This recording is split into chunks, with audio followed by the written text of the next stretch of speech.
Hello hi అండి, welcome to మన channel. ఈరోజు రెసిపీ వచ్చేసి ఎగ్ బిర్యానీ. ముందుగా స్టవ్ ఆన్ చేసుకొని కుక్కర్ గిన్నె పెట్టుకోవాలి. అందులో 2 స్పూన్ల వరకు ఆయిల్ వేసుకొని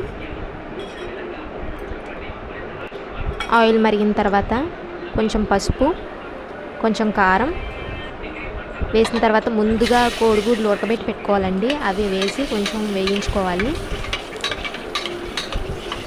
ఇలా వేగినవి వేరే ప్లేట్లో తీసుకొని రెడీగా పెట్టుకోవాలి. నెక్స్ట్ అందులోకి 1 టేబుల్ స్పూన్ నూనె వేసి అందులో 1 చెంచా నెయ్యి వేసుకోవాలి.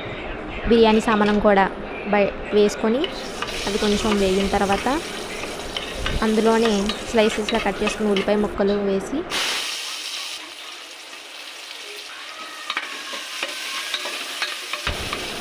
ఐదారు పచ్చిమిర్చి కట్ చేసి వేసుకొని అవి కొంచెం ఎర్రగా వేగిన తర్వాత అందులోనే కట్ చేసి పెట్టుకున్న టమాటా ముక్కలు, కొంచెం ఉప్పు వేసుకోవాలండి. రుచికి సరిపడ ఉప్పు వేసుకోవాలి. నేను 2 గ్లాసులు బాస్మతి రైస్ తీసుకుంటున్నాను. దానికి సరిపడగా గ్లాస్కి 1 స్పూన్ చొప్పున 2 స్పూన్లు వేసానండి సాల్ట్. అందులోనే అల్లం వెల్లుల్లి పేస్ట్ వేసుకోవాలి. అవి మొత్తం మగ్గే వరకు వేయించుకొని తర్వాత అందులో కొంచెం పుదీనాకు, కొంచెం కొత్తిమీర వేసి అవి కూడా మగ్గిన తర్వాత అందులో కొంచెం కారం, ఇంతకుముందు వేసాం కదండి, చూసి వేసుకోవాలి. ఎక్కువ వేయకూడదు, కారం ఎక్కువైపోద్ది.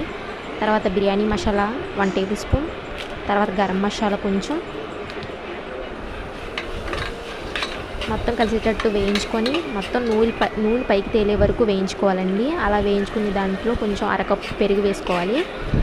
మొత్తం ఒకసారి కలుపుకొని మొత్తం బాగా వేగేటట్టు మొత్తం నూనె పైకి తేలే వరకు వేయించుకొని ఇలా తేలి ఉన్నప్పుడు అందులోనే గుడ్లు వేసుకోవాలి. ముందు వేయించుకున్న గుడ్లు ఒకసారి కలిపేసుకొని మసాలా అంతా పట్టాలి కదండి. మొత్తం కలుపుకున్న తర్వాత ముందుగా ఒక 10 నిమిషాలు నానబెట్టుకుని బాస్మతి రైస్ వేసుకోవాలండి. బియ్యం విరగకుండా, మెతుకు విరగకుండా జాగ్రత్తగా కలుపుకోవాలండి. మొత్తం కలిసేటట్టు బాగా కలుపుకొని అందులోనే ఈ గ్లాస్తోనే బియ్యం వేసానండి. అందుకని ఒక గ్లాస్కి గ్లాసున్నర చొప్పున మొత్తం 3 గ్లాస్ వాటర్ వేసాను. వేసి ఒకసారి మొత్తం బాగా కలుపుకున్న తర్వాత ఒక 3 విజిల్స్ వస్తే సరిపోద్దండి. అంతేనండి, చూడండి రెడీ అయిపోయింది బిర్యానీ. తప్పకుండా మీరు కూడా ట్రై చేయండి. టేస్ట్ మాత్రం చాలా బాగుందండి.